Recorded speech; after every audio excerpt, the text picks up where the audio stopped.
our second season, the second episode of our Sunday show. And we have my co-host Mahir, all the way from South Africa, Richard from Arsenal TV, Hi there. and we have Sonny TV Unfiltered. Thanks for joining me. Sonny, Sonny, since you're new to the channel, give yourself an introduction. I think a lot of people know who you are now. I hope so. Well, I'm usually known from Arsenal Fan TV. I'm usually the angry one. I'm the type of guy who doesn't accept top four and definitely don't accept the Europa League. I want to see us challenging for the league. So I've just started my own channel called SonnyTV Unfiltered, and I'm looking to get fans on like yourselves from all around the world and just give their honest opinion without the fanboys and just say it as it is, really. Tell me a little bit of your background, how you got into Arsenal. Was it from an early age? Well, I'm an old man. I'm 49 now, so I've been going to Arsenal on and off for 40 odd years. I used to train with Arsenal when I was young, but I didn't think Lionel Messi never came around then, so they thought I was too small. So our kit man, Mikaka, said I wasn't good enough. So whenever I see him, I give him a dirty look. Yeah. So before Lionel Messi made it acceptable to be shorter and faster. Well, apparently 5'6" people can't be footballers. So here I am doing YouTube and skin. Yeah, good on you. Good on you. Richard, welcome to another episode of Arsenal Fan Circle. Yeah, thank you for inviting me back. So let me have your download of what happened yesterday. What your thoughts were for the game. Do you know what? I thought the Burnley game, I actually think we handled it quite well in terms of Burnley's toughness as well. It was nice to see David Luiz and Ceballos get a good start in a full debut. But I felt that my problems during the game was more or less the flanks, the left back and right back. That's where I thought that we was getting caught out a few times. I know that we've already addressed those situations, but obviously we're waiting for Tierney and Bellerin to come back from injury. But I think for the Burnley game, it was more or less it was a deflection that led to that goal. Yes. But in terms of our defence, I think we handled it quite well. We just dealt with it the way we had to. But with the Newcastle and Burnley game, these were the two games that we had to get 6 points to take it into the Liverpool game, because it kind of gives us a bit more of a breathing space. You know, we've gone to Liverpool and we've been slapped 4-5-0. You know, it's been the same. Yeah. But if we come out of Anfield as well next week and we get a point, I'll be happy with a point. Even if we have to scrape for a 1-0, I'm all for that. At least it's 3 points in the bag. So at the end of the day, it's good to get off to a good win start, 2 wins in 2. We just got to take this confidence now and go into the Liverpool game, and don't be scared of Liverpool, because we've got probably one of the best front three striking forces in world football. I'm not saying it's going to be like the best in the world, but we've probably got one of the best strike forces in the Prem. Mahir, like Richard said, we have a Champions League squad, but we're playing in the Europa League. What should we expect going up to Liverpool? And bearing in mind what Sonny just said, he's got higher standards. So I'm going to come back to you, Sonny, on that, about what you expect for Liverpool. Mahir, what do you expect for Liverpool? Look, if we fight with all our heart, and even if we manage to get a draw, I'll be pretty happy. I'll be pretty ecstatic, because Liverpool are one of these teams that, like Rita said, we have been slapped up quite a few times at Anfield. We do know that, like against City, against Liverpool, against these top teams, we have to give it our absolute all. And I'm waiting for Tierney actually and Bellerin to come back into the squad to make our defense just that little bit extra. And personally, I think we will achieve top 4 with the team that we currently have. Sonny, what do you think about going to Liverpool? Should they fear us rather than us fear them? Any team with a strike force of Aubameyang, Pepe, and Lacazette, we have to be feared. Really, I mean, our strike force is as good as any other team in the world, in my opinion. Yes. It's going to be down to Unai Emery to pick the right team. I think our problems are more in midfield than they are at the back, actually, because I don't think we've found that CDM who really shuts that midfield down and screens the back four, which has always been our problem. For me, again, yesterday we was inviting too much pressure on ourselves. You know, the back four was there was balls pumped into the box the whole game. So I'm not 100% convinced by Emery. I'm different than a lot of other fans. Emery hasn't convinced me, to be honest. And this is a big year for him. But we're Arsenal Football Club. We need to be going to Liverpool and not hoping we draw. If we want to get top four, if we want to get higher, we need to be good looking to win these games. I mean, Tottenham went to City yesterday, even though they were dog shit. They didn't lose. They don't fear teams, and neither should we. We need to change our mentality as a football club, and hopefully, slowly, we're doing that. Yeah, Sonny, I was thinking about this earlier today. Now we have a settled back four, and we probably picked itself, the back four. It does. The front three picks themselves as well. But the only difference, like you said, is midfield. We're not exactly settled on yet.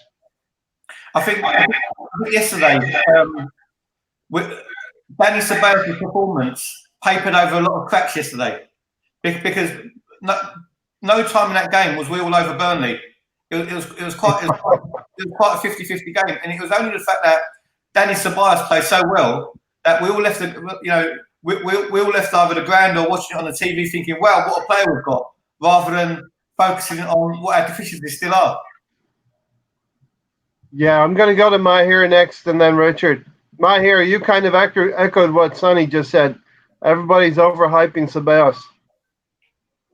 Yeah, it's very unfortunate because, I mean, he has played he featured in our first game versus Newcastle, but it is just one game. Hopefully he will kick on and have the same consistency throughout the season for us to be comparing him with the likes of somebody that was one of my favorite players, which is Santi Cazorla, same as Cesc Fabregas. I think it's a little bit early to be making assumptions. Or Jack Wilshere, like I said.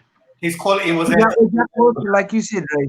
But hopefully, all our new signings kick on. I mean, personally, I was shocked that we signed David Luiz, but apparently right now what it's looking like is the pairing of him and Socrates will be just that centre-back pairing that we might need. And with the likes of Rob Holding still coming in, I mean, we could seriously push for top four. Not title contenders just yet or trying to fight for title, but with the team we have, really and surely top four.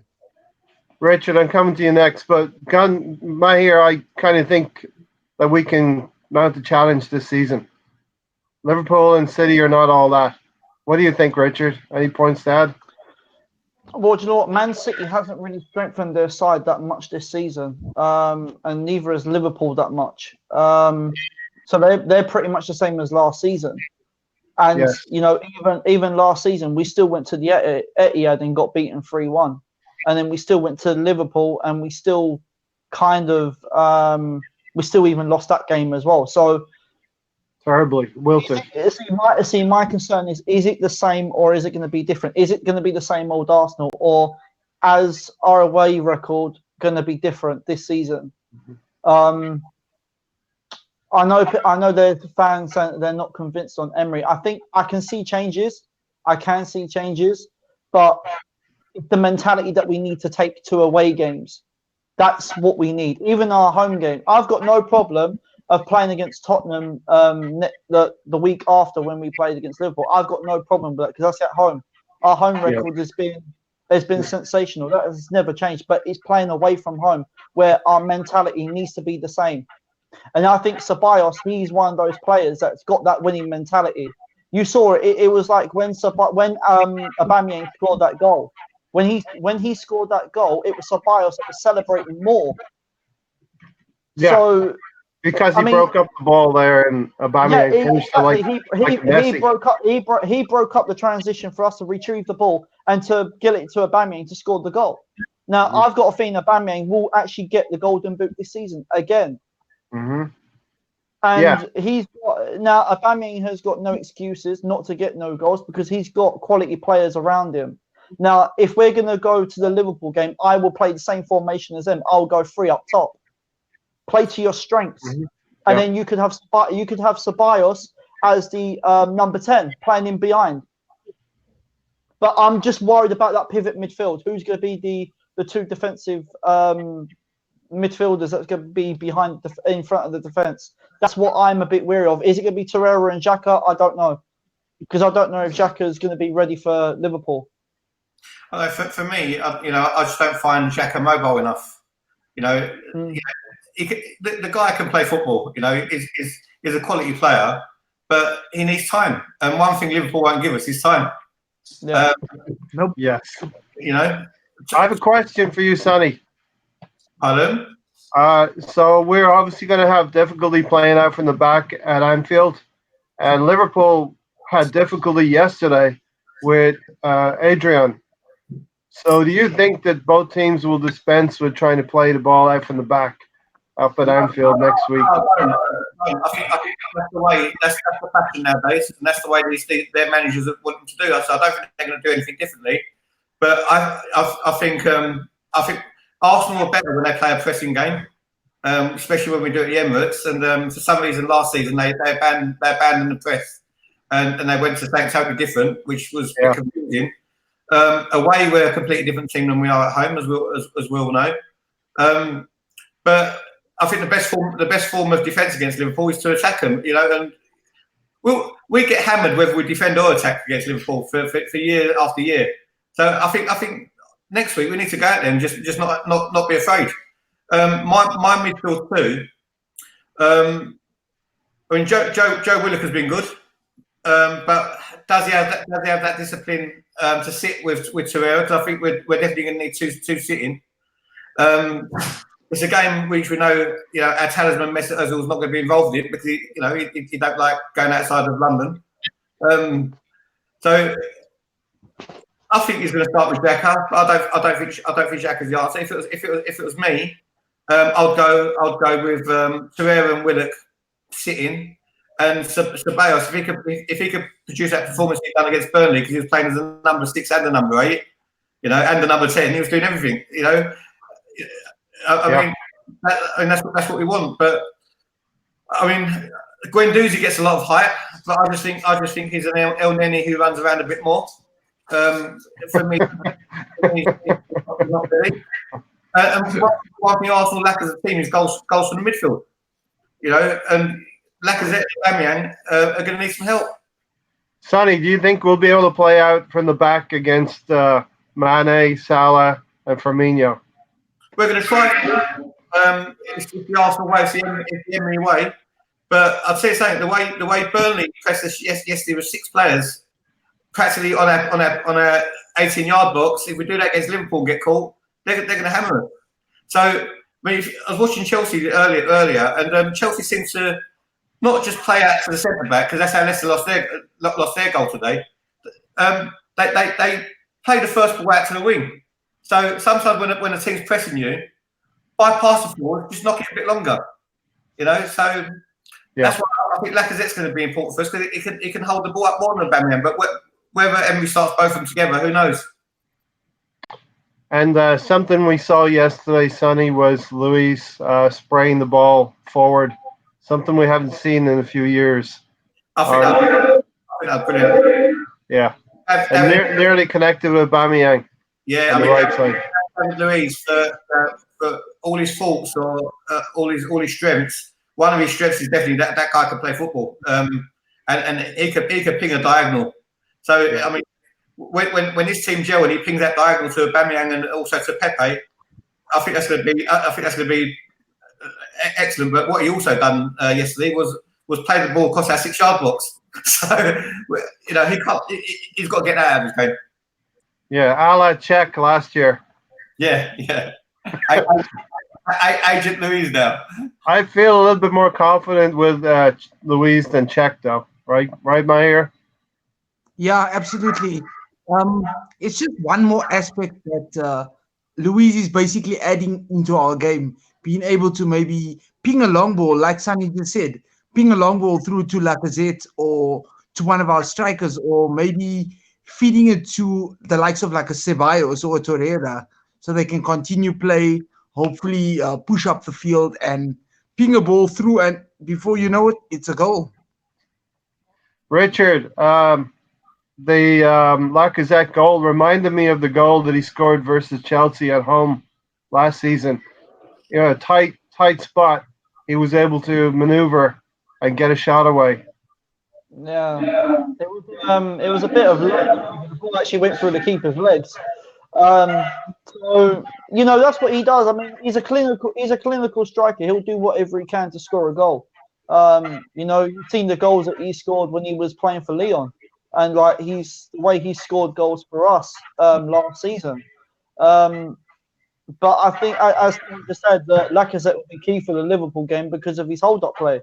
But then if you're gonna have Ceballos in behind them, they shouldn't have to come back as much because they're going to have Ceballos that can go and help the two defensive midfielders as well. And do you know what? When I was watching Ceballos, he does remind me a bit of Santi Cazorla at times. It's the way he used to drop his shoulder to spin around the player, to spin off of him quicker, and the way he holds up the play. He reminds me of a bit of he's just that something that we've been crying out for a while, because he can score goals as well, and he's got that winning mentality that we've always needed in Arsenal. And I think he gets that from when he was playing at Real Madrid, you know, because Zinedine Zidane wants players that's got that winning mentality, so he's been drilled to have it. And I think for him to have that in Arsenal, it just gives us that bit of a boost to take away games. And maybe he's a type of player that can turn around and say to the others, look, the first thing on your mind in this game is to go and win. No draw, no loss. Go there to win. Okay. But if you're going about the defence and how we should play against Liverpool, I think we should play out to the wings. And if you feel that the opposition are pressing too far up towards you, then kick it long, kick it over the top of them. Yeah. We certainly have that with Luis. Now we have that opportunity to go long as well, and that will back off the press a little bit, Sonny. I think first half we need to play counter-attacking game against Liverpool, especially at Anfield. You know, because we've up front we've got pace to burn, haven't we? And we've already said that David Luiz could pick a pass, Ceballos could certainly pick a pass. You know, a lot of people are sort of going over the top about Ceballos, but I can understand why, because based on yesterday's performance, he's been, you know, based on that, we haven't had a midfield like that since Santos over, have we? Really, to be fair. No. You know, he looked like Seth Fabregas at his best, you know, as well. You know, I said on Arsenal Fan TV yesterday, I'm going to find out where that guy lives and I'm going to break into his house and hopefully he's got to nick his passport.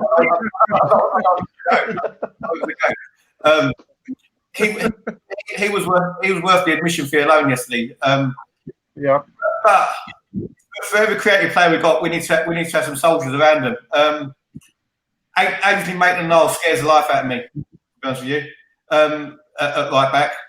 But having said that, if Ainsley Maitland-Niles played the Xhaka role, I think it'd be ideal for that. But really, Liverpool fullbacks like to push on, don't they? They push on very high. So it might be an ideal game for us as well. We're now 3 weeks in. The players have got to know each other a bit better. But Emery, for me, he doesn't throw these new boys in soon enough. You know, so he's bought for a reason. Just unleash him. Yeah, Maher, do you think Emery is sparing the minutes for the younger players, or he just doesn't trust them? He still has problems trusting Willock, who he takes off in the middle of the second half. What do you think? Look, I think have a problem trusting the youngsters just yet because I'm not sure if he knows his correct starting 11, like, or his best starting 11 just yet, because like in the past, like last season, for example, with all the injury woes that we've been having throughout the team, it's hard to specifically take one player and just put them into just their natural position and let them play there for basically the entire season, with occasionally swapping them out for another player. So yeah, I think he's having a little bit of a hard time at the moment trusting. So that's why gradually letting them come into the team, like the likes of Reece Nelson, Joe Willock, and and etc. Basically. I'm glad you said Reece Nelson. Go ahead, Richard. Right, Yeah. no, Mahir, listen, I know you're saying that, that he's having trouble in trusting these players, but he's had the whole year to say, look, these are the players that I'm trusting, these are the players that I don't trust. He should already know the players that he's trusting and who he can't trust. That's my only disagreement. And the only thing is, Emery reminds me kind of a bit like Arsene Wenger in some sort of way. Like, he brought players, but never brought them into the starting 11 straight away. It was exactly the same with Arsene Wenger. When we brought, who was it that we brought? I know we brought Rob Holding, but Rob Holding didn't come into the starting 11 straight away. You know, even with Olivier Giroud. When Arsene Wenger brought Olivier Giroud, even Olivier Giroud had to take weeks and weeks and weeks until he got onto the field. Yeah. Arsene Wenger even with Lacazette. Arsene Wenger never really trusted or believed in Holding. I know, but I ain't being funny, Ray. Yeah, you've got the likes of Lacazette. Yeah, Lacazette was the French's top scorer that season when we brought him, and then Arsene Wenger kept taking him off. Yep. So if you're going to buy a player, at least use him, because you're buying that player because you know they're going to be in your starting 11. Yeah, I never understood why Wenger. That's my only disagreement with Unai Emery. Yeah, I never understood why Arsene Wenger kept taking off Lacazette. It doesn't do anything for the confidence of the player. You know. Look, I'd love to ask you guys, if not Emery, because if this trajectory of Emery keeps going on a decline, who else would there possibly be to take over? Like I say, after the season, he's literally got no excuse with the squad he has. You know, who else would there possibly? Yeah, there's no place to hide this season. You've got all the players. When you play a manager £6 to £8 million a year, every manager in world football, apart from Pep and Klopp, would want to come to Arsenal. So I think there'll be managers everywhere. Emery, there's no hiding place this year. But the trouble is, our Arsenal fan base, we're fickle, we're an easily pleased bunch now. You know, we're so used to mediocre. Our levels as a fan base have dropped so much as well. And you know, we're going to Liverpool hoping to draw. We're hoping to get into the top four. Yeah. We're hoping it doesn't rain. You know, we're always hoping. You know. And Sonny, to be fair, last year I was hoping. This year I'm way more confident this year because of the signings. I agree. I think on a limited budget, because let's not kid ourselves, the Conkies have not put no money into the club. On a limited budget, Raul has worked miracles. Where did that money come from? It's self-invested money. I mean, our net spend is only about 20 million.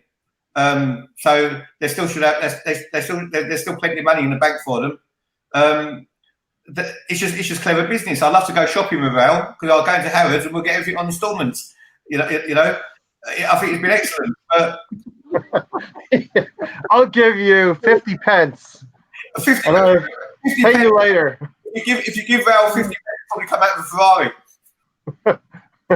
I saw that he was out in the bad with the crowd, so sort of milking that a little bit, Sonny. I think you have to practice. Soaking up that adulation, you know what I mean? Yeah, he's definitely in a position. He wants to pat on the back. And you know what? To be honest with you, this transfer window, he's earned it. You know, he's earned that. Yeah. I think. Do you know what, guys? I even think Edu has as well. To be quite honest, in bringing in Martinelli, because I think when I've seen Martinelli, I think he's been brilliant because he's got that quickness that we've needed on the wing as well. And I reckon that guy is going to have a good future at Arsenal. He will. Definitely. But it depends on how much playing time he's going to get as well. I mean, Reece Nelson though has disappointed me massively. You know, he's had a chance. He was on against Newcastle. Yep. You know, Newcastle, I allow him because it was pissing down rain and it weren't easy conditions. Same what Ty would say, but against Burnley, it's you know, a team like Burnley, they're bottom of the league for a reason. They're well structured. They're big and strong. But let's face it, they're not the greatest team in the world. Even though they cause us problems. But Reece Nelson, if he gets his opportunities, you know, I don't want to get on his back, but he really needs to take it. Yeah, as you know, Sonny, I told you I was taking notes, and I did want to talk about Reece Nelson. He did at least chase back when he did lose the ball. That's what I get fucking paid for. You know, that's to chase back. I guess that's it. That's me just settling for second best again. Yeah, he definitely needs to up his game. You could see Mkhitaryan maybe last week. He knew the writing was on the wall. Pepe is coming in, so we didn't see it from Mkhitaryan. We haven't seen it from him for a long year. You know, Mkhitaryan spent worrying. You could tell players. He starts to get alopecia. He's losing his hair. You know, that guy's a worried dude. But for me, Mkhitaryan, he hasn't really done it after, has he? No. Hey Richard, did Sean Dyke have cause to complain yesterday? Not really. I think no. Do you know what? I think. Do you know what? I think the referee managed the game pretty well, especially with the offside decision. It went to VAR. I think that because when I was watching it on the telly, I actually thought it was actually spot on. But I don't think he had the cause to complain. I don't think he should have done because I think the referee done the game quite. I think the referee made it a fair game. Yep. And for being our team. Yeah, he didn't interfere with us too much. You know what? The only thing with Burnley, it was more what really was causing us problems was when the ball was coming over the top in the crosses, and that was a dangerous point for us. But as I said, I think the defense handled it quite well. Obviously, because we know that every time we play against Burnley, they are a tough side. They will be a physical side towards us. So, yeah, I think it was a 50-50 game as well for both ends. Because I don't think we played all that, to be honest either. I don't think we played all that. So Sonny, now he wants to give you a shout out there. I appreciate it, bro. Thank you. And then we'll get into Luca from Arsenal Vlogs, massive fan of Sonny. So I enjoy the love. Yeah, it makes me feel warm inside. Thank you. Hey, let's another question here. Chelsea won't get top four. What do you guys think? I can agree with that. I personally agree with that too. I have them down in the top four, I think. No, maybe I do, yeah. I'm thinking Man United will be out. I have Chelsea to end up 6th this season. Let's face it. I mean, there's one position up for grabs, depending on which way it goes. And whether we finish third or whether we finish fourth, it's going to be us, Man United, and Tottenham in Liverpool. I could see. Yeah. I think Chelsea, for their huffing and puffing, they're going to miss out. And I think United. I think probably will end up leaving as well. And over the course of the season, I don't think they're good enough either. But for me, we need to finish above the scum.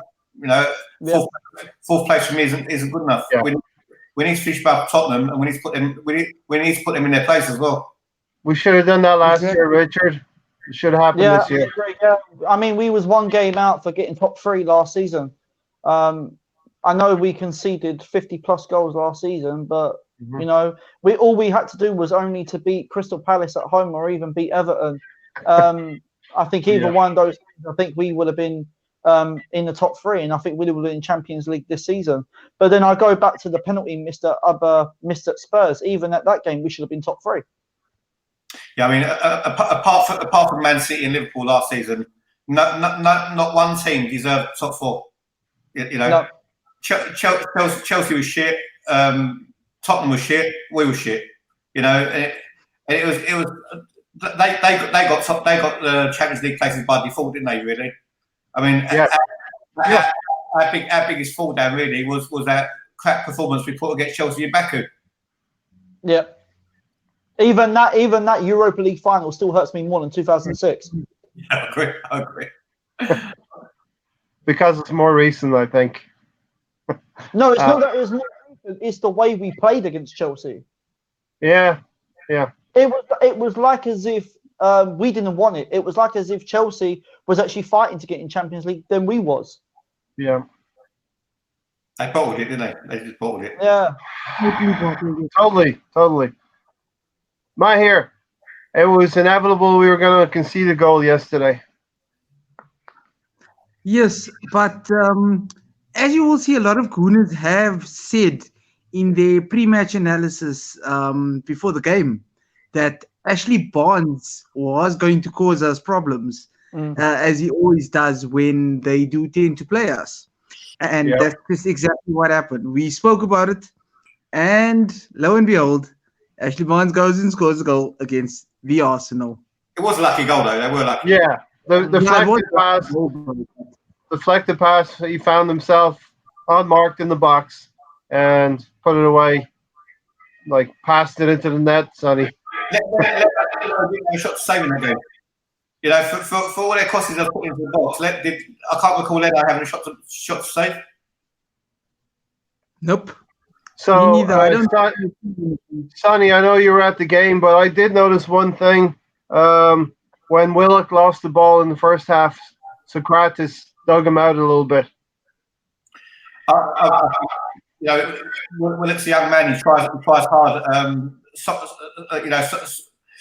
For me, our best defender was David Luiz yesterday, and I think a lot of them aerial balls, it was David Luiz who swept up.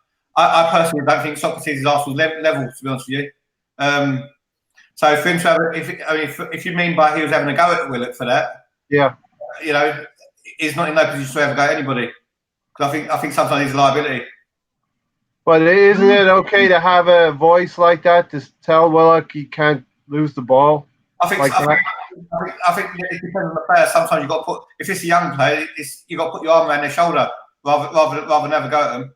Yeah, digging out a young player is the easy option, isn't it? Yeah, it is. And then what did you think of Pepe when he came on? There's definitely a player in there.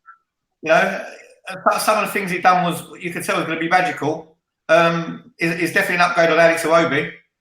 You know, but yeah, is he going to be the player in the short term that is going to set the world on fire? He still needs to adapt to the Premier League, and he's got for that price tag. He's got a huge weight on his shoulders. But yesterday he got into a position where he ran at the back four and he went to pass instead of take his man on and shoot. I was just like him to be a bit more selfish, you know. I think once that guy gets going, you know, he's gonna rip teams apart. Richard, what did you think of Pepe's introduction in the second half? Yeah, I think he has got something to prove in the Premier League as well. You know, we got him for a very high wage, a high price, which is £72 million. No, but I do expect high things for him. I do expect that, but I actually thought he was quite slow. I think his pace was a little bit slower. If you looked at the way he was running towards the defence, his pace was a little bit off compared to Aubameyang's. His pace was a little bit slow. I think it's only because where he's been so used to the French league for such a long time. That's probably the reason why. And he needs time to adapt, but I can see bright things for him at Arsenal, and I actually do want to see him get a few goals underneath his belt and actually be quite ruthless. Yeah. Hey, Matt here on the 70, on my notes here, 72nd minute, Kolasinac comes on for Lacazette. We switch to a back three. Is that something that Emery could be thinking about for Anfield? What would you do? Possibly.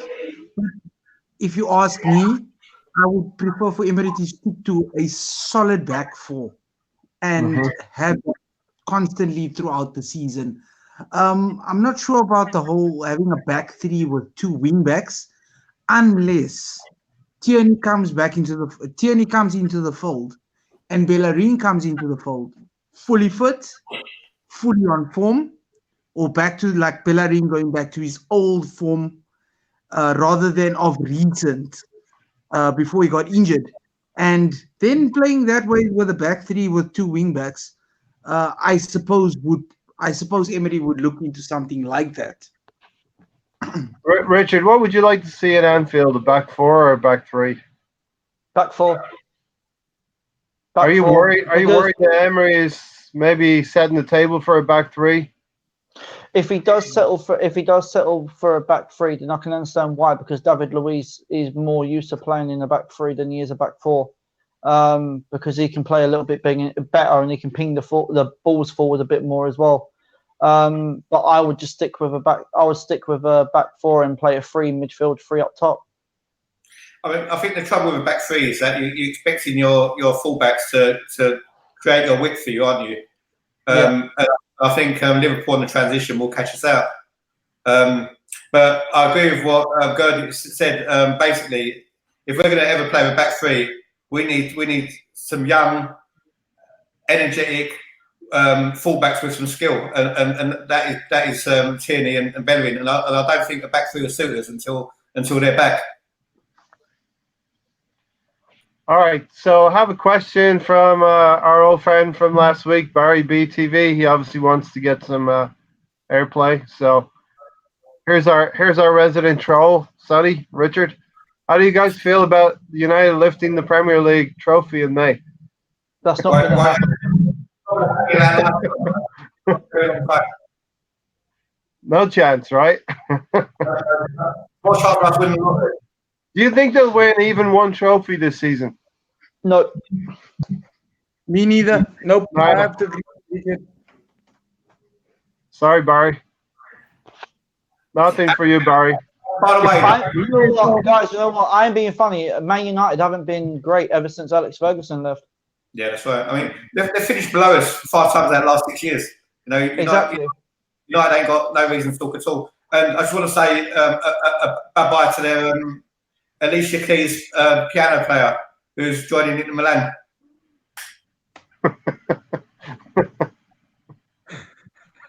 Matt here, what do you think of that?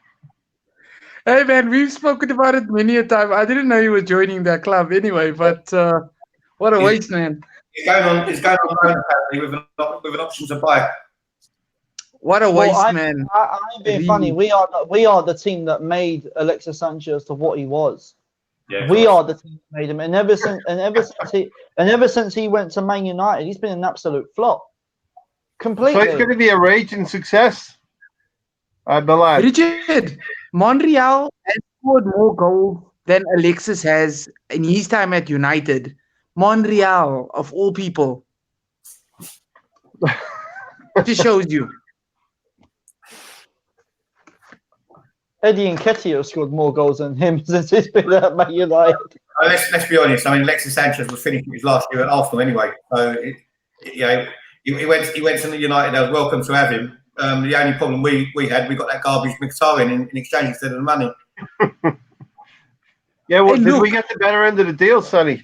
Did we know? Even at that, we got the better end of the deal. I think we've. I don't think we did.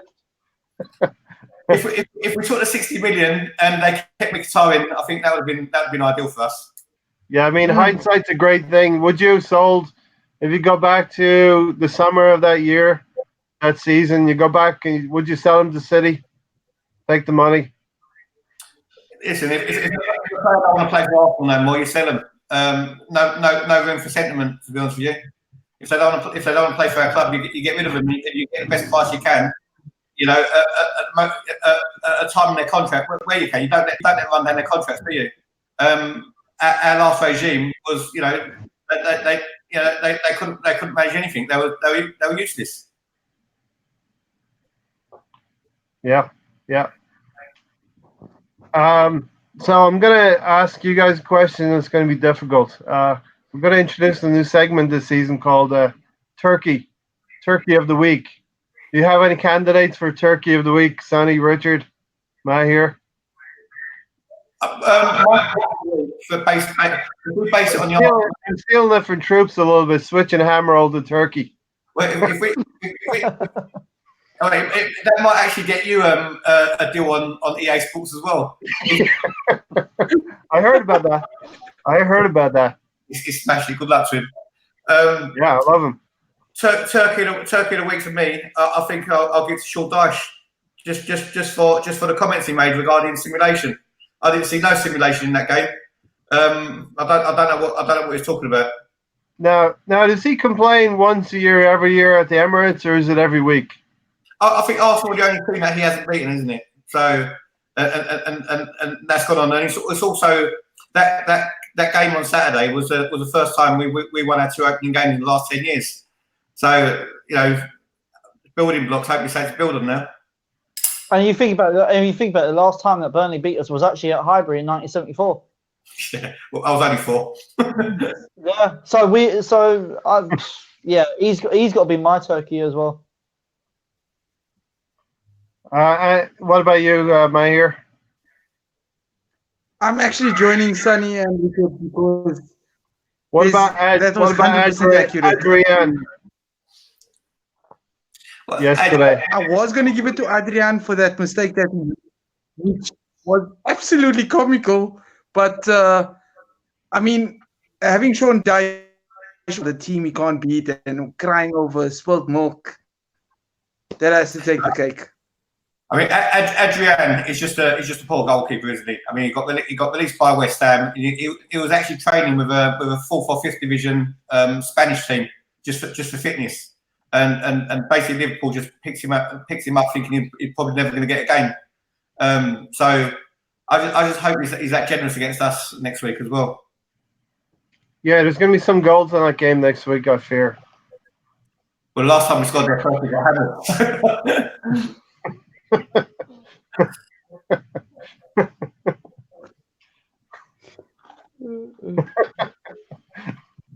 Sonny, you were in the crowd yesterday for all the interviews. What was the main feeling about all the fans? I think the biggest thing I take out of yesterday is everyone was so amazed with Dennis Ceballos, to be honest with you. Everything else what went on in the game got missed because the performance that guy came out with, it was majestic, wasn't it? It was class. I mean, we haven't seen a performance, especially on the debut, like that. I can't remember the last time I ever saw someone run the midfield like he did. So it's a I'm sorry to swear, but it's a fucking shame if he goes. Yeah. Hey Richard, I saw him sitting down on the substitutes bench and telling Mkhitaryan how to play well. The key to 2 assist game. Do you know what? I'm being funny. I think Mkhitaryan, I think he already knows that his days are numbered. I think he already knows that he's already got himself out the door because I don't think Emery wants him anymore. And I think Mustafi's exactly the same. Because they're like... I've got all a question. Can you see Ceballos and Ozil working together? No. I see Ceballos as the replacement for Ozil, Sonny. I think it would have to be one or the other. So if it's Ozil that Emery actually wants, I don't know, maybe Ceballos has to go back to Real Madrid, or if Ceballos... But I understand we don't have a buy clause at the end of the season for Ceballos. No. So would it be better? Let me pose this question to you. Would it be better maybe at the end of the season if he fell off a little bit so it would give us leeway with Madrid to maybe buy him? I think if you had an option of playing for Arsenal, playing for Real Madrid, you're going to pick Real Madrid all the time, especially if you're Spanish and he's come from now. you know, it's noted that he don't really get on with Zidane. So hopefully, hopefully Zidane don't want him. You know? Maybe Zidane doesn't like him. Yeah, exactly. Yeah, I hope so. But I asked that question because for Ozil, for all his faults, when that guy's on it, he's really on it. You know, but not often enough. But can you imagine? If Arsenal were firing on all cylinders, and we had faith in that back four with Bellerin and Tierney coming in, how that midfield would actually work with both of them playing? I mean, at home, I think would be a joy to watch. Obviously, it won't. Football's not played on paper now, unfortunately. How many? Let me ask you, Sonny. How many games a year do you think Ozil plays well? It's not even worth arguing. The silence is another. You won't get more than 5 games out of him a year. You know, maybe 8. But I've always tried to give Ozil the excuse that he's always a shit players around him. But now he's got the players around him now, and as long as we've got some faith in our defending, you know, he needs. In pre-season he actually looked pretty good. So the ball's in his court. I mean, one thing for sure, we can't get rid of him. You know. Here's the way I see it, Sonny. I think our signings this summer have been brought in because we needed them, but also it's going to distance certain players. It's going to distance Ozil, Mkhitaryan, and Mustafi from ever getting close to the first team. It depends what they are like. I mean, if I was picking up £250,000 a week and I've already won the World Cup and I've married Miss Turkey, I wouldn't care if I played for Arsenal or not, to be honest with you. You know, maybe the guys has fulfilled all these dreams. I mean, who knows? Yeah, that ambition has to come from inside of you. Of course. You know. Richard, what's your take on it? Do you know what? I was watching Mesut Ozil during pre-season, and he actually looked all right. But for me, this is an important season for him. It really is an important season because if he doesn't put in the work rate that Emery wants and to track back, then I reckon that he could be out the door, one way or another. See, with those 3 players that I mentioned, I think Emery's already made up his mind about those players.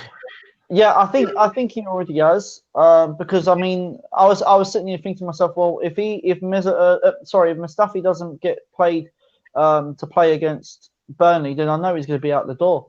Even if he doesn't play against Liverpool, I can see him being out the door. It proves that Emery doesn't want him no more because of the amount of mistakes he's made. That's cost us a goal. Yeah. So Xhaka cost us just as many goals last season, though, didn't he? I know exactly. Yeah. So it proves that our defense and midfield needs to be sorted, and I reckon in time it will be sorted. For some reason, Mahir, I think Emery trusts Xhaka a little bit more, Sonny, and Mahir. I don't know why. Mm-hmm. To be honest with you guys, how refreshing is it that Arsenal, for a change, our beautiful club, are being relentless. You have to fight for position now, whether it be in midfield, whether it be in defense, whether it's up front. Because I mean, he's not even afraid to take off Lacazette and bring Aubameyang on, or vice versa, at any point during any match. It's so refreshing to see them make these changes, and we could finally be getting rid of, the likes of an El-Neni. We've discussed Mustafi. I'm just surprised. I would have loved Mkhitaryan to succeed at Arsenal, having not been given a chance or having been ruined by Panther FC, as they are known. Yeah, but I mean, literally, I would have loved for him to succeed, but it's just unfortunate. But Emery and the board and Arsenal are being relentless, which I find so refreshing. But the frustrating thing about Mkhitaryan, though, he could do something magic in a game. He could do something magic, and then all of a sudden, his next 10 passes will overhit him. We'll be absolutely right, Sonny. I know exactly what you mean. Yeah, Sonny, I heard in an interview where Jurgen Klopp said he was the player he had to put his arm around the most when he had him in Germany. Mkhitaryan needs that love, but maybe Emery is not that coach that's going to do that. I don't think Emery's that crazy. I mean, Arsene Wenger was, and that's why Koscielny's gone, because it's a different mentality, it's a different climate at Arsenal now. Yeah, and different players need different things, and some need to be loved, some need a bollocking. You know, that's football. Ray, I have to go. All right, thanks, Richard. You're welcome, Sonny. Thanks. I will hook you up. Definitely, make sure you do, because we need to chat. Cool, I will do. Maya, thank you very much. Okay, mate. See you later, guys. All right, Sonny, look. Richard. So, you know, Sonny, you're one of these supporters that wants holds things to a higher standard, right? You know what? I am, but the thing is, then when you say something positive about the team, people call you a flip flop. So I just believe in saying it as I see it. You know, if they win, of course you're happy. You know, if they lose, of course you're not happy. I mean, the supporters I don't like is the ones who are happy even if you lost 5-0. Just support your club. Oh, fuck off. You know. Yeah, I mean, you can't pigeonhole people. We're all different people. We all support the club. We all love the club, but some of us are realistic and some of us are unrealistic. You know, when someone pays for my season ticket, they can tell me exactly how to support Arsenal, and I'll say, all right then. But why I'm paying £1,200 a year to go there? You know, I'll have my own opinion. Yeah. Everyone's entitled to their own opinion, and that's what we're all about here. You know, Mahir and I, we were in a WhatsApp chat group with AFTV, and it's an old story now. We decided we got to get something together here. So that's what we're doing with this. It's called Arsenal Fan Circle because we want to bring everybody into the fold. So that's why I'm asking everyone to come in, and that's why I invited you along as well, Sonny. So I appreciate TV a juggernaut of a channel, you know, and obviously they've Arsenal Fan TV have got their favourites who get the most views. So I can understand why they're doing that. I think the onus is on all of our smaller channels now to get all the other fans involved, you know, because face it, no matter how many, not everyone is everyone's cup of tea, you know. So it's just a refreshing change, just to have different people on all the time, I think. Yeah, we're growing steadily here. I know you're doing the same over there in SonnyTV Unfiltered. Yes, I mean it's a slow process, you know. Not everyone's going to buy into it. As soon as you say something negative, the ones who are positive are going to not want to watch you. As soon as you say something positive, the ones who are negative don't want to watch you. You can't please everyone, you know. You can't, can you? You know, just appreciate the ones who are subscribed, and the ones who haven't, they're missing out as far as I'm concerned. Yeah, and we have to understand everybody's different, and they all think differently about Arsenal, and we all love the club at the end of the day, though. You know, that's what goes that to. You know what? If Arsenal were playing and they were winning every week, and we won the league, none of us would be bitching about anything, would we? No. In some ways, we've had it very nice in the turn of the century when we were winning a lot of trophies. And now we've experienced 10, 15 years without.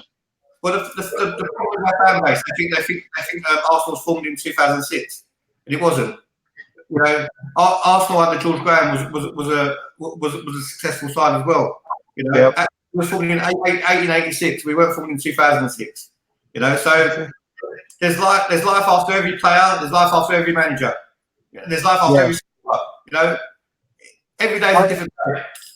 I started following club in '86, so 100 years into their existence. But you know, came along at a good time with George Graham and that young team. We won a couple of titles under George Graham, then Arsene Wenger. So we've been spoiled for 15, 20 years, and we have to understand things are going to come around and get better. I don't think we've got the owners to ever compete with the big boys. That's never going to happen. Hopefully now we've got the management the management team behind us because like I said before, what they've done in the transfer window is given us all hope now. And we just need to get our players fit. We need to get them believing in what they're doing. Just want to let everyone know though, last night, Arsenal Fan TV went on Instagram last night, just about 11 o'clock at night randomly, and added Aubameyang to the chat. Yep. That guy actually went on. Yeah, I was drinking my tea at the time. I spat my tea out. I couldn't believe it. I mean, for Aubameyang, for all the negative publicity he had in Germany, he's really close to the fans. He's been the closest to the fans since Ian Wright. He's loved by us, and he loves us just as much. And we shouldn't have that. You shouldn't still have that stigma where people think he's a bad apple. That's not the case at all. No, he's definitely not. He's definitely not a bad apple. And you know what? I don't know whether Arsenal tied him down to a contract or not yet, but they need to get him and Laka signed up pretty sharpish. I thought that they had Maher. I also thought they had, like, I'm checking, like, oh, I'm surprised actually that it hasn't happened yet. Yeah, I'm not sure. There's been conflicts of reports. I mean, I thought I heard on transfer deadline day that they signed a £300,000 a week contract each, and then you get other people saying they haven't. So I'm not sure either, to be honest. Conflicting. Maher, look, tell me what's it going to be like when we get Tierney and Bellerin into the side, holding those three players. I hope it's going to be absolutely electric. You know, like being struck by lots of lightning at the same time. You know, it would just bring a defensive solidity. You know, having two players in their natural position.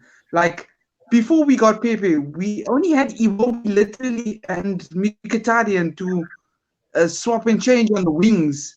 And like, I really hope all these players kick on, and having the likes of even Rob Holding come back brings that solidity to give more freedom to our midfield. Wouldn't you agree, Sonny? I'm 100% in agreement with you as well. I mean, Rob Holding was our best ball-playing centre-back we had last season. And it was no surprise that our season we struggled after he got injured. Bellerin, people crying out to make him captain. I can't see it myself. He wasn't the best right back by any means. He had a good season last year till he got injured, but prior to that he was shit. So I hopefully it's the Bellerin which burst onto the scene, and also who played a bit of last season as well. I hope we get that Bellerin back. Yeah, with the short hair, not the ponytail bun, Bellerin, eh? I saw you had a different hairstyle yesterday, Sonny. Me, yeah. I mean, I made a dig at Heavy D because he walks over that wig everywhere. Should we call you Sonny Louise? I was Mini Louise. I've got to go myself now because I need to prepare for my show. I'd love to get you guys on my show in the future as well if you're free. Yeah. You know, because at the end of the day, we're all trying to build something, so we're all a family. So let's all help each other. Yeah, I'd love to come on for sure. Maher also. Definitely. Okay, Maher. Thanks to all your viewers who have listened in for me for the first time as well. And I'm out of here. Take care, guys. Yeah, I know you've got to go to do your show. So, hey, check out Sonny in about 35 minutes from now. He'll be streaming live as well. So, you know, we're going to stay on for a little bit more. Maher, you up for that? Yeah, stay on for a few more minutes, and then we'll make our exit. You know, I enjoyed that show. We had Richard on from Arsenal TV, and we had Sonny. You know, it's just fantastic. It's just fantastic. You know, we just like to thank all of our special guests for coming onto our show and, you know, inviting us onto theirs as well, you know, because in the end, we're all gooners. We all support each other in whatever we do. And I mean, we grow together, we cry together when we lose, and there's all these controversies, and that's the way it will always be. Let's have a little bit of banter with our friends over at Cannon Fodder TV. We have to send congratulations to them after their correct predicted score of 2-1 for Alex and Ralph. Begrudgingly. When I looked at that, when you actually sent me the table, I mean, I know it's only been 2 games, and like I say, you know, the way we overhype Ceballos and also like this, I was like, okay, why? I mean, they got it precisely. I mean, on the Yeah. dot. And you know, I want to tell people watching on playback as well. For people who can't watch this show live, especially talking about a subscriber in Australia, Pistol, because it's actually like 4 o'clock in the morning right now. And why would he be awake just to watch us? I'm planning on doing a pre-game show as well. It will also, my hair will be asleep while that's going on as well. Probably 48 hours before the game. So maybe a Thursday night, do a pre-game show. If anyone that is not sleeping at that point wants to come on and, you know, guest on that as well, they're welcome to. But I was thinking, not everybody has the opportunity to watch us live, and a lot of people watch on playback, and that's fine as well. I know people commute to work and listen to podcasts all the time, and probably we're part of that experience for somebody out there in the world as well, Mahir. So I just wanted to reach other people live as well. Yeah, we love it, whether they do it live, whether they catch the rebroadcast, you know, of the podcast, wherever it is, traveling to work, you're just relaxing on the weekend. We absolutely love and we thank everybody for all the support. I mean, I see we've even jumped up in subscribers up to, I think it's 120, if I'm not mistaken. Mm-hmm. And Just for us, we literally started from nothing. Literally, like we say, old story was we joined part of an international fan reactions. We were featured a few times, and you actually got into touch with me, and we said, "Nah, fam, we fellow gooners. We're like brothers. Let's start something together." And just like that, we started, and the subscribers poured in, showed us love. We introduced some special guests on the show. It was actually the Huddersfield game last season when Torreira had that bicycle kick, and Gundit, I think you were feeling very, very not optimistic that we were going to win that game. Yeah, I wasn't feeling too like you 100%. Like you say, like, certain matches I just don't feel. You know. I told you, chill out. You were just like the goal, and it came in the 86 minute, 87 minutes, something like that. And the rest is history of this, as they say. London Old School, thanks for staying with us. 1 a.m. in Thailand, but I am insomniac. Might be moving back to the UK next year. So London Old School, I don't know what time it is. Yeah, you might be able to catch us. I'll do a pre-game warm-up show probably Thursday night. And if you're able to catch us or watch on playback, all good. But I'm excited for you. Are you excited to be moving back to the UK? So you'll be back on a normal schedule, let's say. But yeah, Mahir, for the first time in 10 years, we've won our first 2 games of the season. That's a crazy statistic. Like, if you actually honestly think about it. But I'm just so happy, by hook or by crook, by any means necessary. We've been saying since the first episode of the podcast, first season, by hook or by crook. Even if it means having to score a goal like Lacazette scored, which may not be the most spectacular thing, you know, even being on the ground and just sweeping it into the goal. A W is a W. Again, he scored a goal by any means necessary, and he's very good in those tight spots. I would put our three forwards, Lacazette, Aubameyang, and Pepe, up against Mane, Firmino, and Salah any day of the week now. I'm not afraid to say that. Me too. 100% agree with you.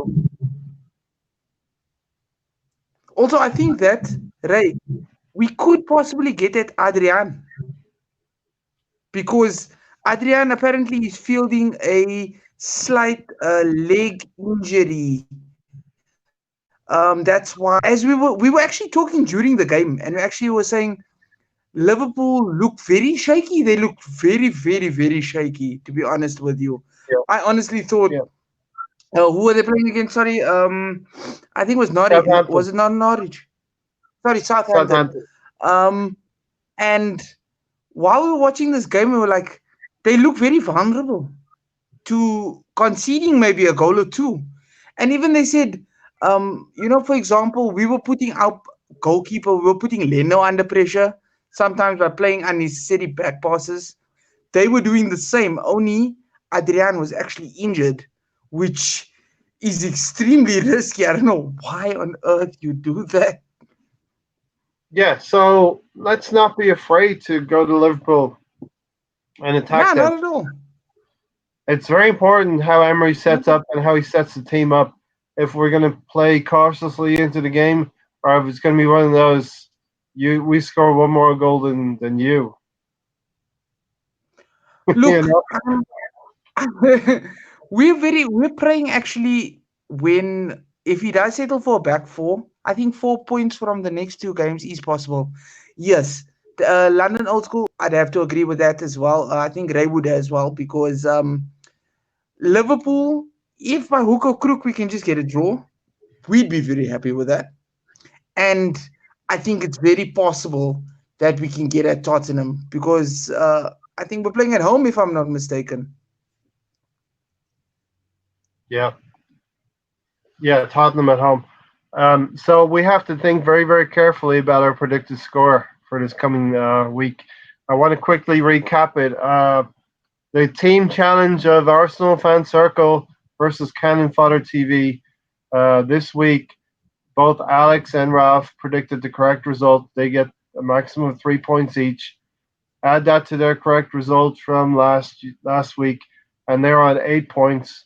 We only both of us predicted the correct result last 2 weeks, so we're on 4 points. So Cannon Fodder TV have an eight points, and we have 4 points. So they're off to a decent start. Now there is an individual league as well, and when I figure out how to share this screen, I'll probably do it next weekend. There is an individual challenge, and of course, Alex and Ralph individually have 4 points. Everyone else, because we all predicted the correct result but not the correct score, we're all on 2 points. So there's 19 of us in the league across our subscribers and across Cannon Fodder TV subscribers. So get involved. I'm thinking I'll get in touch with Alex. We'll have some sort of prize. I'm thinking by the end of the season, but I'm also thinking by the end of the year we should have a prize as well. So I don't know how we're going to figure out the logistics of it, but we will do that. So there is an incentive for individuals to be top of the league by the end of the year and be top of the league by the end of the season also. So two kind of points where if you're top of the league by Christmas time, you can actually win something. I think the last few years, Mahir, correct me if I'm wrong, the teams who have been top of the league at Christmas have not gone on to win the league. 100 million%. So But it's only because of certain clubs' DNAs. For example, we had a very strong chance not too long ago. I think it was the year Leicester won.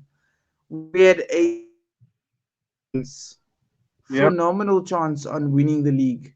yep. And we absolutely bottled it the same like how we do every season towards either Christmas time, towards December, or more or less the beginning of January, February.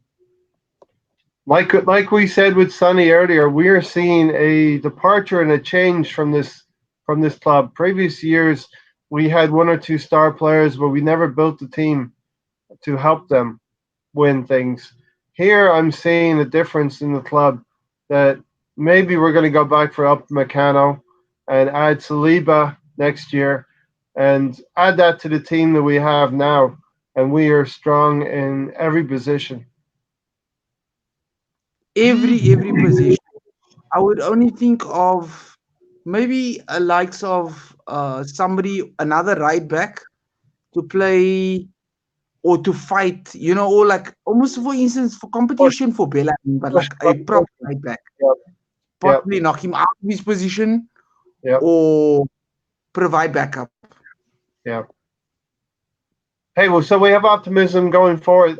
Thanks to a couple of recent subscribers, Lundberg Camp and a few others. I really appreciate you joining the first team and coming on board with us. And we're going to continue this through the season. We know it's going to be a difficult season, but we've gotten off to a great start. I hear we've gotten off to a great start here with 2 wins, and let's not be afraid to go to Liverpool and see what we can do. There isn't no pressure on us. We go play our football. That's all. Even just basically give them the freedom and instill some confidence into them that whoever we play, whether it be that shite from down the road, whether it be um the blue shite, whatever, I'm just making up names here. Panther FC. We should not be afraid of them. Oh, they've got the best defense. Oh, they, are Champions League. They are champions of Europe, with the likes of Liverpool. But just to instill some confidence into them that we are the Arsenal. We can do anything if we put our mind and hearts to it. Yeah. So no pressure going. In some ways, we've won our first 2 games. In some ways, this is the best time to go to Anfield. They're missing a goalkeeper. They were not great yesterday versus Southampton, and we are getting better. I like the interplay between Aubameyang and Pepe toward the end when I was hoping for an extra goal to make it 3-1, and so we would at least have one corrected result here in our challenge. Yeah, like we would have almost like been even, literally even. But I'm sure you saw, we shouldn't slate Pepe either. A lot of people are slating him at the moment, but he has a silky touch, and I'm just waiting until they fully unleash his potential. Because I don't know if you saw the one nutmeg he actually gave the one midfielder where he The dropped whole his shoulder. the whole stadium erupted. You could hear it on television. I was like, oh, somebody gonna get hurt real bad. Let's touch on real quickly Manchester City and the Spuds. What was your feeling in that game? Oh, look, I've got Aguero and Sterling in my fantasy team, Yeah. and I will be very proud I've got to tell Sterling. you have to have Sterling. I've got Pepe and I've got Aubameyang. I'm exactly the same, Aubameyang as well. But I'm very proud to say to all our subscribers and to you that as a Gooner, I have no Chelsea players in my team, and I have no I've got Tottenham players in Pulisic. my team, and I I've got do the Pulisic in there because I had to play with my budget. Look, it's a pride thing with me where I did that last year, and guess what? I didn't Yeah. miss out on too many points. Harry Kane, Harry Kane. I Oh, picked Harry Delian. Kane last year. I picked Harry. Yeah, I got Barkley and Pulisic in my midfield. But what I'm trying to say is, it it was with me. It was a sense of pride thing where I was actually proud to say that I went through my first entire fantasy season without one single Chelsea player, and it didn't affect me too badly. And the Did you Tottenham win? and United, Did you win your league? United, Tottenham, and Chelsea, all three of them, all three of those teams, I didn't have a single player, And you and it did didn't well. affect me. Ooh, Seriously bad way people were bantering me. I was just like, my dude, I'm a gooner. If you look at the players in my team, it's Arsenal, it's Liverpool, it's City. It's literally the best players and a few dark horses, like, for example, Frazier. Mad, mad things. My front three, Aguero, Firmino, Oba from London Old School. That's a hell of a front three. You must have a shit defense. Oh my. Yeah, you didn't spend. London Old School. London Old School, you're like Arsenal. You didn't spend on any defenders. He's been- I I've got a few. want to know what your defenders are, London Old School. Yeah, also.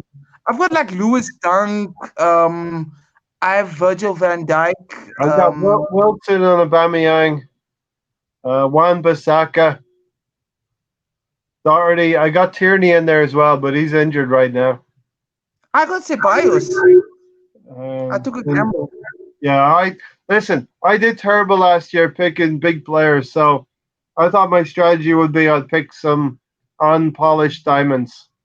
Hopefully, they're going to come good for me. But I did miss the first week, so I'm about 80 points behind everybody.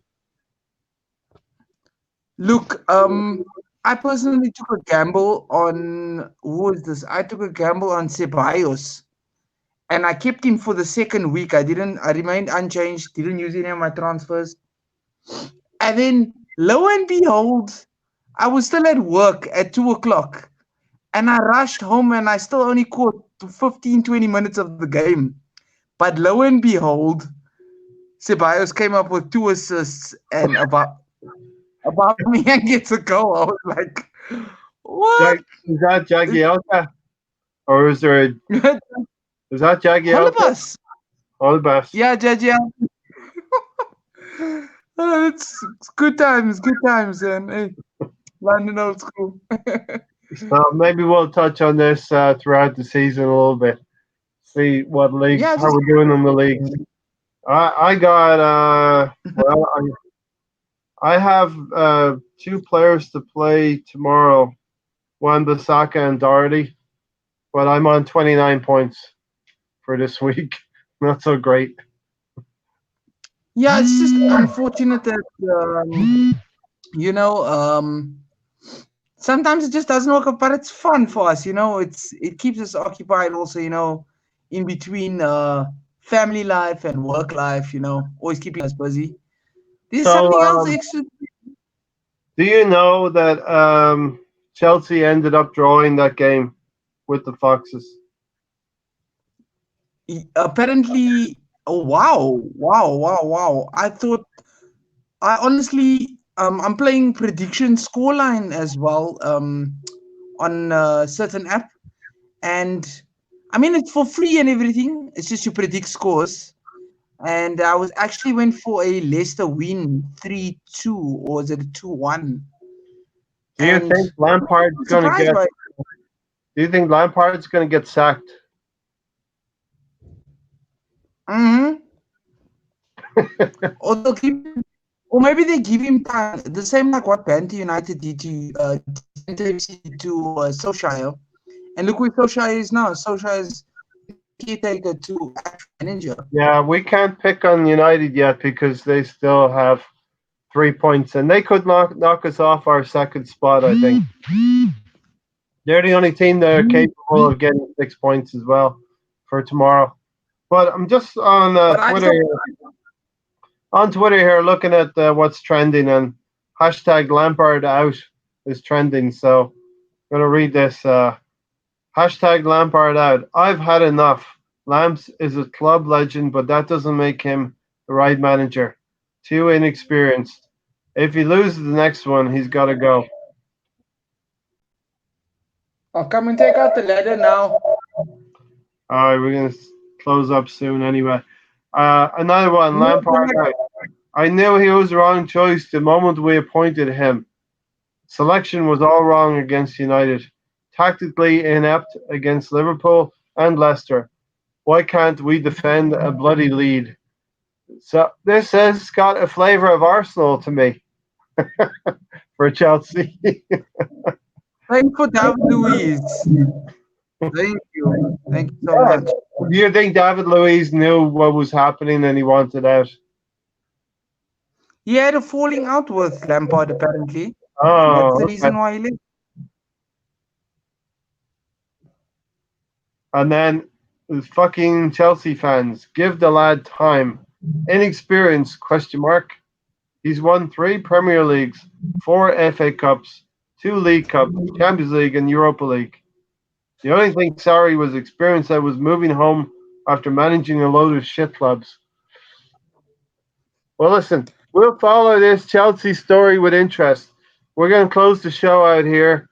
Thanks, Maher, for staying with us. London Old School, thanks for being with us. And to everybody watching on playback, hope you have a great week. I hope everybody's safe and healthy. That is the number one thing. Enjoy your family. And that's it. Until we see you next time, say bye-bye, Maher. Much love, everybody. Have a nice. If you've liked the content, we are trying to get new guests on all the time. So thanks to Richard and Sonny. If you like the content, sign up right down there. Hit that bell notification right down there. And we'll see you all next week. We'll pick it up after the Liverpool result. And we have a big decision to make, Maher. We have to think about our predicted score. Yeah, very, very, very carefully, eh? Yeah. Let me run through the list of people that we need to get their results, their scores in. And I'm sure I won't be able to get everybody. But dial square, Andrew. Give us your predicted score through the week. Steve Denham, Arsenal TV, London Old School. I know you will. Pistol and Noe.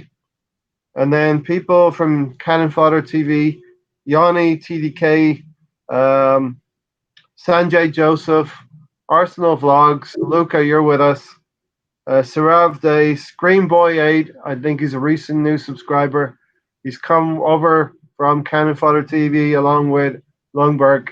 And of course, your affiliations, Cannon Fodder TV, remain. 101 on Arsenal and Lundberg Camp and people like that. So, listen, we have 19 people involved. Colin from Much Arsenal as well. We'd like to get you on the show one time as well. Yalsi. So there's a number of people involved. Yalsi Donkar, we've had you on before. But, that's great. We had a great episode today.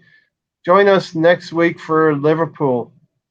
We'll think about our predicted score through the week and think with your heads. I'm not going to give anybody a hard time if you think with your heart. If you think with your heads, if you think Arsenal's going to lose, that's fine because I may well go that way myself. It's all about predicting the correct score. I would gladly be wrong every time as long as we win every game between now and May. What do you think, Maher? Me too. I would rather forfeit the points, but for Arsenal actually being to get the W. Wow.